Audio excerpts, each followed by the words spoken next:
Hey, how are you? We are live. Excited to come live here to meet you all guys on YouTube as well as in my Facebook group. Okay, now today I'm touching the topic seven major learnings from Shark Tank India for online entrepreneurs, right? So, uh, the first season of the Shark Tank India has recently, been completed in the Feb month. How many of you really watched it, right? How many of you watched few episodes, and how many of you were there like me who actually binge watched the whole season? Comment here down below. And yes, those who are watching live, comment hashtag live, and if you're watching it replay, comment hashtag replay. Okay, now, hey Satvik, how are you, brother? Excited to see you always here. Okay, now, even the Anupam Mittal, founder of the shadi.com, says that in India from 2020 to 2030 is the wave of entrepreneurship, right? In India, especially. Don't you feel blessed that if you are already an entrepreneur, you are literally blessed to be in this game? And what, it's the cherry on the cake that we are actually online entrepreneurs. It's like literally something very huge because, especially in Shark Tank India, they're majorly focusing on traditional businesses, right? The businesses which actually require a shop, a proper distribution model. Marketing is always there, whatever business you do, right? A distribution chain, it requires a lot of investments. But in this particular space, in online industry, you really don't require a huge investment. Isn't that a blessing? And if even after being so much blessed, if we are not giving our 100% and not making here in money here in this particular industry, nothing can be worse than that. Now let me quickly take you towards the seven learnings from Shark Tank India. Now I'll be comparing what they actually taught, what they actually said, and how it literally means into online space. It's almost similar, but I'll be talking towards the learnings, especially how we can really apply it into online space. Ready? Okay, let me quickly share the screen here. Yeah. So learnings from Shark Tank India. Type excited if you're super excited to know about this. Learning number one. So I've taken the seven major learnings, and I've actually binge watched the whole season, and now I'm not actually sure which shark said this, right? So if you realize which shark said this, type in the comments that this particular shark said this. Okay, giving you an activity. Okay, now the first one is, have your vision big and clear. आपका vision क्या है? You must have seen uh Piyush Bansal. I remember this guy. Actually this particular point was said by each and every one, I believe. But I can remember Piyush Bansal asking this, the founder of the Lens Card. He was asking to one of the participants, and he said, "Aapka vision kya? What is your vision?" So they, each and every person, each and every shark was actually focusing on the vision they have, right? And this is where I have seen that 99% of the online entrepreneurs actually fail. They don't have a proper vision. They're not seeing themselves what they actually will be after 5 years or after 10 years or after 20 years. We are only thinking about the next $100. Isn't that crazy? How will you be able to build a huge business? And that is what I always say, become an empire builder, right? So in online space, make sure that you think that you will be literally creating an empire and become an empire builder. And that is what my even I have kept the name of my coaching program as Empire Builders Hub, right? Because this is the basic. If you don't have even the vision, if you're not even a dreamer, then you won't be able to sustain in the market. Even if you make few bucks, let's say, even if you make $10,000 or $20,000, you won't be able to sustain because you don't have the future vision, right? Second learning, understanding the behavior of your customer, right? Now this is like, you would have seen many times they were asking the participants, so you know have you studied the customer? Have you studied this product is for which customer? Who is your consumer, right? So that means you have to actually make sure that you understand the behavior of the customer very clearly. And that means define your dream customer avatar in particular online space, right? So if you're into online space, make sure, see, these are the thinking patterns. Actually, I've picked up the patterns, the thinking patterns which you should have to make a big business, a sustainable business. So in the beginning, I've seen many online entrepreneurs simply jump inside the space, start creating content, not sure what to talk about. It's simply messed up. I would like to say that start with, first of all, have something of your own, create your own product, or even if you are into affiliate marketing, figure out what you want to teach, what you want to affiliate, and then understand who will be most benefited by this product, right? Who is this for? So you got to understand the behavior of the customer. Only then you will be, banging this market. Now comes the third point: solve a bigger problem. You must have seen, okay, let me know, who did you see asking, which shark asked this again and again, is this actually solving a big problem, right? They were asking this. Whatever solution you have given, is this actually solving a bigger problem? So make sure, see, it's simple. The bigger problem you solve, the more money you make, the more impact you have in the market. Simple as that, right? Right? Geo, what did Geo do? Indians, the the internet was limited, it was costly, and Geo came and crashed this whole market. And they literally, gave us, they literally, you know helped each and every person to use an unlimited internet. So they literally solved a huge problem. So in that way, make sure that you also solve a bigger problem in the market. Understand the market. So how do you understand a bigger problem?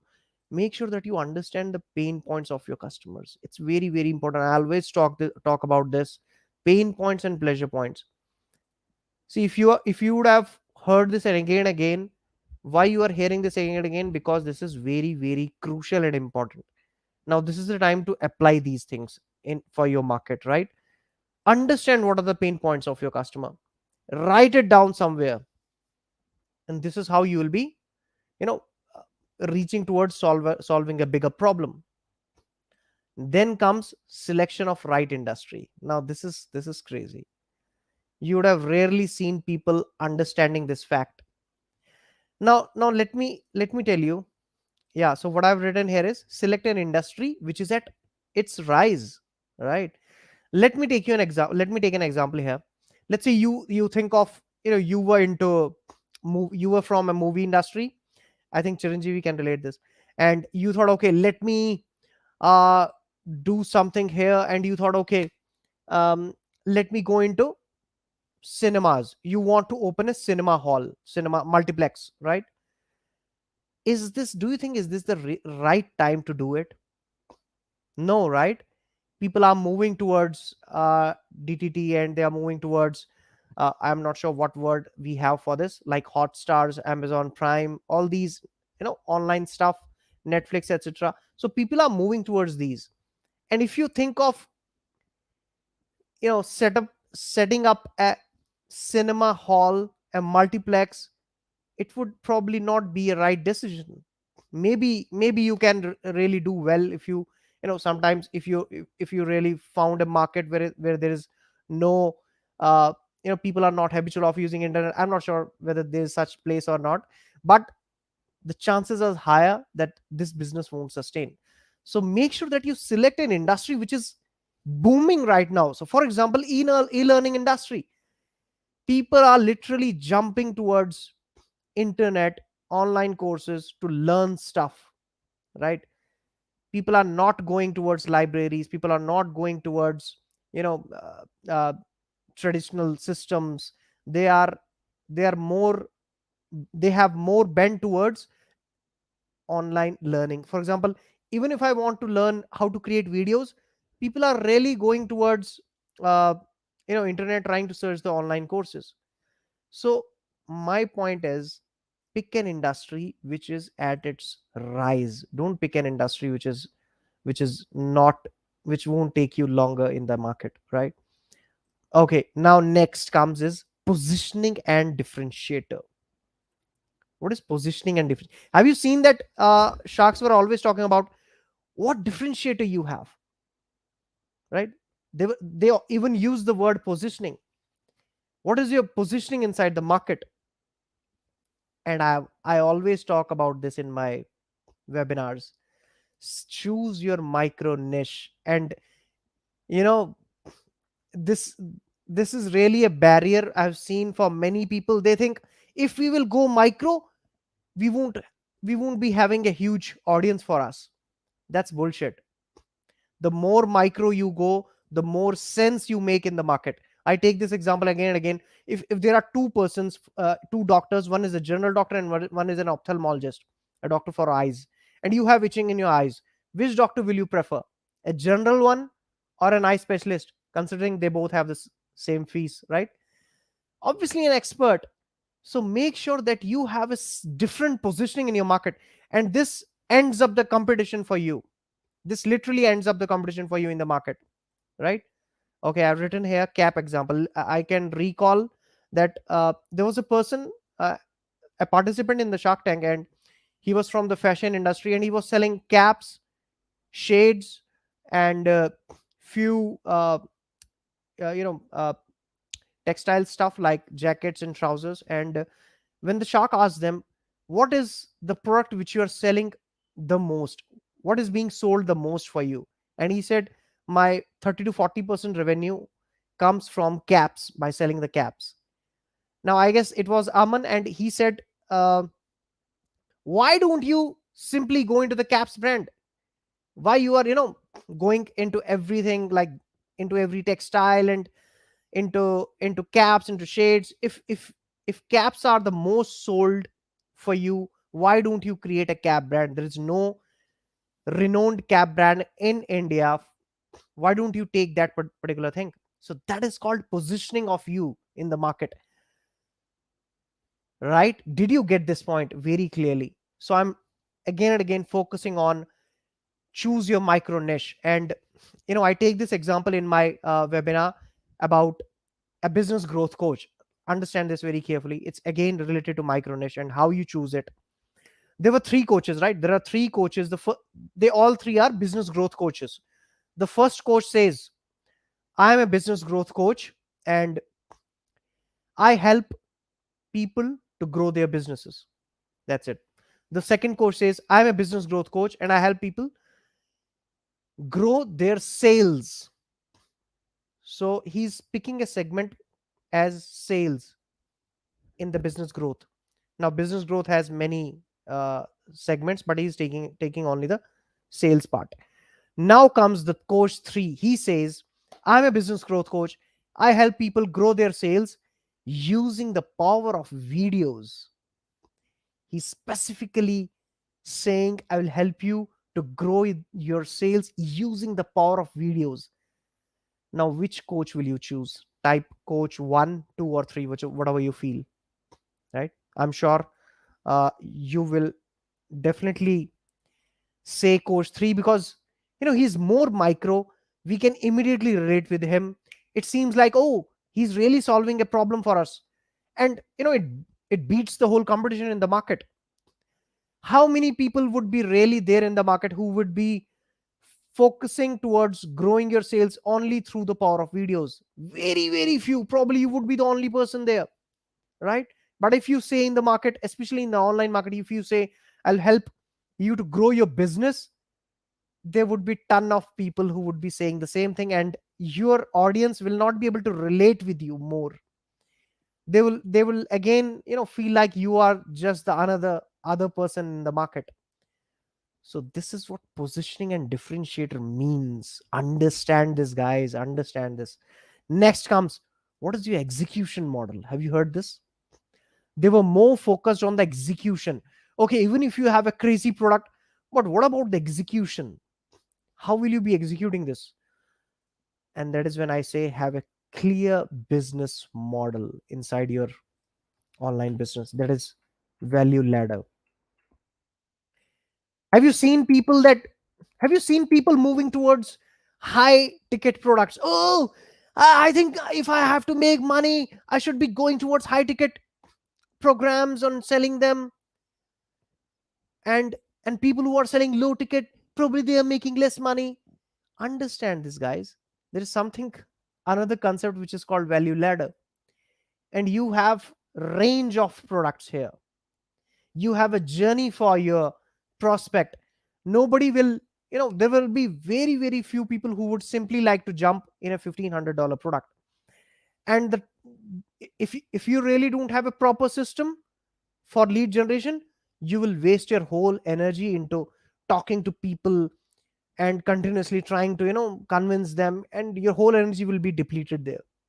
And probably when you talk to 100 people, you would get a one signer for that. It's good, but it is not something which can give you freedom. And I highly relate with freedom. I will not do something which will not give me freedom in the long time, right? And that is what I say. I'm an empire builder. I'm not here to just make few dollars. So understand this. Have a proper business model. Have a proper journey for your prospects. A person who pays nothing and a person who pays $1, there's a huge difference. What is the job of a low ticket offer? Job of a low ticket offer is to filter the audience. It is not for you to make money here. Low ticket product is to filter the audience. The people who have paid you $7 of 500 INR are the people, or even 7,000 INR, they are the people who are literally focused, and they are the serious people. Now you can, once you have these people, you can further take them towards towards the journey of your value ladder. And now you can suggest them the $1,500 product, and they would be happy to take it. And the conversion chances would also be high, because they have consumed the content from you, they know you better, they have even paid you and got the services, right? That's how you do it. So have a clear business model, focus on value ladder. Now the last one. Are you enjoying this, guys? Type enjoying, type awesome, whatever you feel like. And let's move towards the seventh one, the last one. Your business is like your baby. I think this was shared by one of the participants. uh I'm not sure who, but there was a lady who said, my business is my baby, don't take my baby from me, let it grow. And then probably, you know yeah, I think it was, they were talking about uh buying the company, buying the whole company. So understand this, your business is your baby. And how do you treat your baby? You do everything for your baby, right? See, even if you don't have a baby, like I also don't have a baby, don't okay, don't feel like this. Understand it. Like, when your parents had you as your baby, didn't they do each and everything for you? Didn't they took the pains just to see that you are comfortable, right?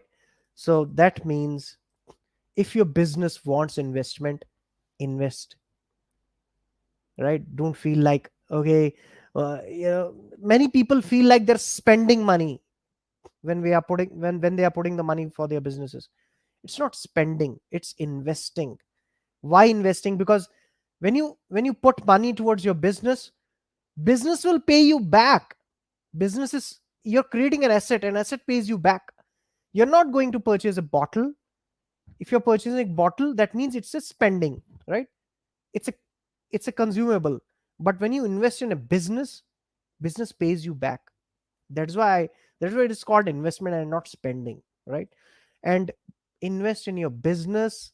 And mentors, did you see many people, they gave a offer that we want just 51 rupees, and giving away their 5% of the equity. Now why were they only asking for 51 rupees or 101 rupees, whatever it was? Because they need the sharks as the mentors. They knew the power of the shark, that if this shark comes in my business, he or she can literally change the whole scenario of the business, right? So they understand the power of mentorship. They understand the power of investment in the business, right? So all these things which I've mentioned here, they all go for the online business industry too, right? If you feel like you cannot relate with any of the points, it's the time to understand, are you really on the right path? So yeah, that's it guys. I was super excited to share all these pointers with you, because now what happens is, when we are into online space, it's more of a decentralized stuff, right? And people feel like, okay, these are scammers, they're just talking big, have big dreams, who talks like this, they're just motivating us to have money and whatever stuff people say. But now all these points have been validated by the big businessman, right? Now I feel really blessed that Shark Tank India has come here in India, and now many points have been validated. Like, let me quickly revise it for you.